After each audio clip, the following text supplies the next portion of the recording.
where can we buy enough food for them to eat?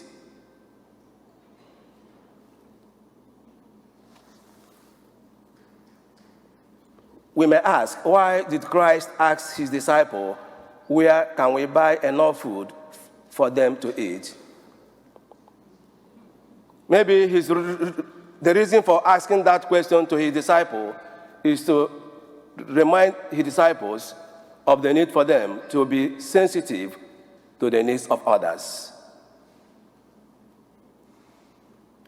And we heard what the disciples said to him, Master, 200 days' wages of food will not be enough for any of them to eat a small piece.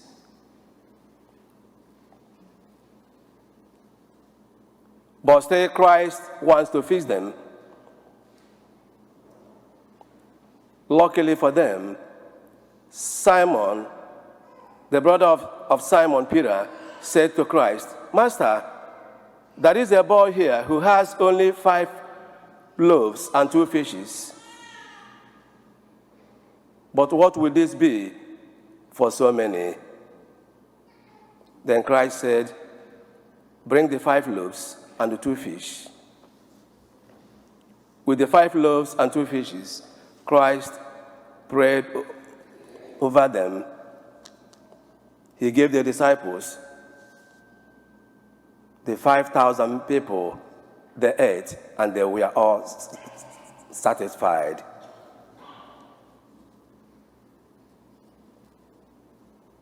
And after Christ said to his disciples, pick all the leftover so that nothing will be thrown away. And the disciples collected 12 baskets full.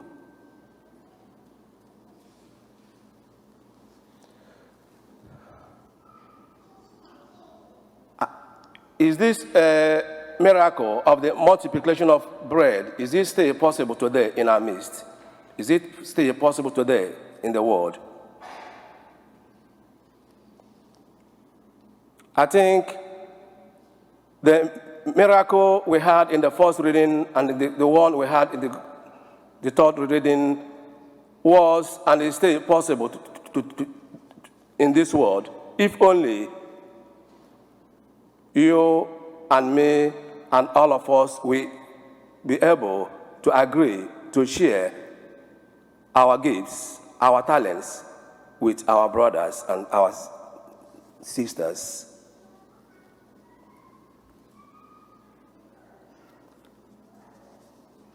God provided enough food that will be enough for the people he created here on earth.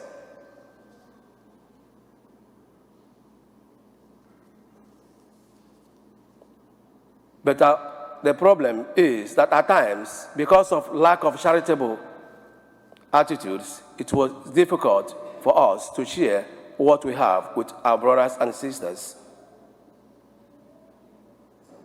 If we look into the life of the early disciples, we are told that early Christians, they shared all they had together to the extent that no one was in want.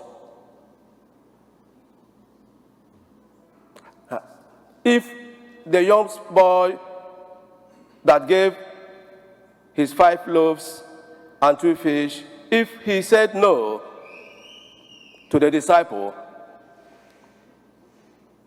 we don't know whether Christ would have been able to feed the 5,000. But because he was willing to share his lunch, food with others, Christ used that instrument, that gift, to feed the 5,000.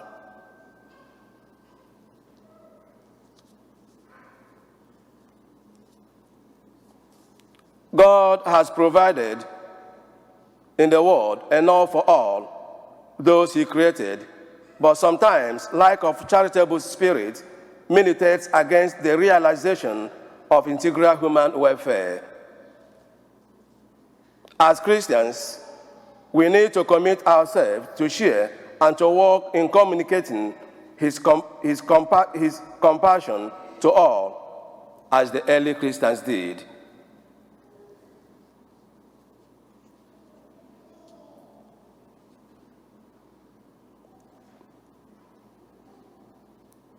We all are being blessed with many gifts, with many blessings.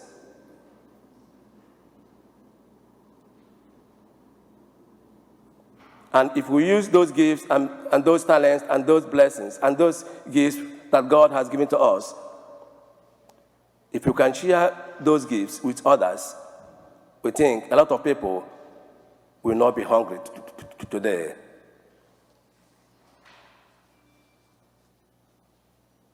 But at times, like the disciples, at times we feel like them. We don't have enough. And even if we have, the little we have